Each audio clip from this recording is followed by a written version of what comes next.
نحمده ونصلي على رسوله الكريم اما بعد فاعوذ بالله من الشيطان الرجيم بسم الله الرحمن الرحيم فقد قال الله تبارك وتعالى في القرآن المجيد والفرقان الحميد وَإِذَا سَأَلَكَ عِبَادِي عَنِّي فَإِنِّي قَرِيبٌ صدق اللہ العظیم۔ محترم سامعین حضرات، اللہ تبارک و تعالی ارشاد فرماتا ہے، اور جب مجھ کو میرے بندے پکارتے ہیں، مجھ سے کسی چیز کا سوال کرتے ہیں تو بے شک میں ان کے قریب ہوتا ہوں۔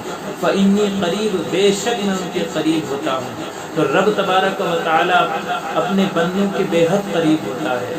آج یہ جو بیماری چل رہی ہے، اللہ تبارک و تعالی ہر کسی کو اس بیماری سے محفوظ فرمائے۔ ہمارے وطن عزیز ملک ہندوستان کے اندر بھی یہ بیماری آ چکی ہے۔ رب تبارک و تعالی ہر مسلمان کو اس سے امان میں رکھے۔ دوسری چیز، ہمارے گھروں کے اندر جو ہماری چھتوں پر چڑھ کر رات کو 10 بجے یا ہماری مساجد کے اندر ہماری چھتوں پر چڑھ کر لوگ جو اذان دے رہے ہیں، اس کی شرعی حیثیت کیا ہے؟ آئیے میں آپ کو بتاتا ہوں اس کی شرعی حیثیت کیا ہے۔ حدیث مبارک کے اندر اگر دیکھا جائے تو ایک حدیث مبارک المعجم الکبیر کے اندر ملتی ہے، صفحہ نمبر 157 اور حدیث نمبر 146 ہے۔ حضرت انس بن مالک رضی اللہ تعالی عنہ کہتے ہیں کہ رسول اللہ صلی اللہ علیہ وسلم نے ارشاد فرمایا کہ جب کسی بستی میں اذان دی جاتی ہے تو رب تبارک و تعالی اس دن اس بستی کے اندر سے عذاب کو دور فرما دیتا ہے۔ ایک اور حدیث مبارک کے اندر ارشاد ہوتا ہے، حضرت ابو ہریرہ رضی اللہ تعالی عنہ سے مروی ہے، وہ کہتے ہیں کہ رسول اللہ صلی اللہ علیہ وسلم نے ارشاد فرمایا کہ جب حضرت آدم علیہ السلام کو دنیا کے اندر بھیجا گیا تو جناب آدم علیہ السلام کے دل کے اندر ایک دہشت سی طاری ہوتی ہے۔ جب دہشت سی طاری ہوتی ہے تو حضرت جبرائیل علیہ السلام کو رب تبارک و تعالی بھیجتا ہے، دنیا کے اندر بھیجتا ہے، اور حضرت آدم علیہ السلام وہاں پر موجود ہیں، اور آپ کے سامنے حضرت جبرائیل علیہ السلام اذان پڑھتے ہیں۔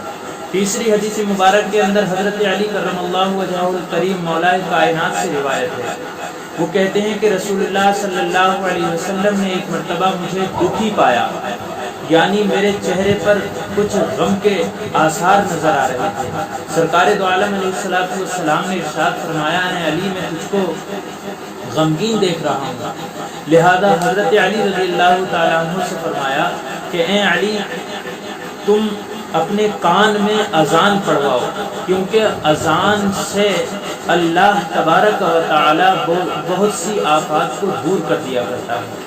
ان 3 احادیث کے ذریعے سے یہ پتہ چلتا ہے کہ یہ اذان کا دینا مستحب ہے اور صحیح عمل ہے، کیونکہ حدیث مبارک سے یہ پتہ چلتا ہے، اور ہمارے پرانے جو اکابر بزرگان دین ہیں ان کا بھی یہی طریقہ رہا ہے کہ انہوں نے بھی جب کوئی آفت آئی ہے، جب کوئی پریشانی آئی ہے، تو یہی عمل انہوں نے بھی اختیار کیا ہے۔ اللہ تبارک و تعالی کا فضل اور کرم ہے کہ ہمیں اس نے اتنا بہترین انسان بھی بنایا، اشرف المخلوقات بنایا، اور اس کے ساتھ ساتھ رب تبارک و تعالی نے ہمیں جناب محمد رسول اللہ صلی اللہ علیہ وسلم کا امتی بنایا۔ اللہ تبارک و تعالی سے دعا ہے کہ پروردگار عالم ہمیں ان باتوں پر عمل کی توفیق عطا فرمائے، اور ہمیں اللہ تبارک و تعالی حضور علیہ السلام کی سیرت کو اپنانے کی توفیق عطا فرمائے، آمین۔ وآخر دعوانا الحمدللہ رب العالمین۔ دوستو، تھوڑی سی گزارش یہ کروں گا کہ آپ میرے چینل کو سبسکرائب کر دیجئے اور بیل آئیکن کو پریس کر دیجئے، آپ کی بڑی مہربانی ہوگی۔ السلام علیکم۔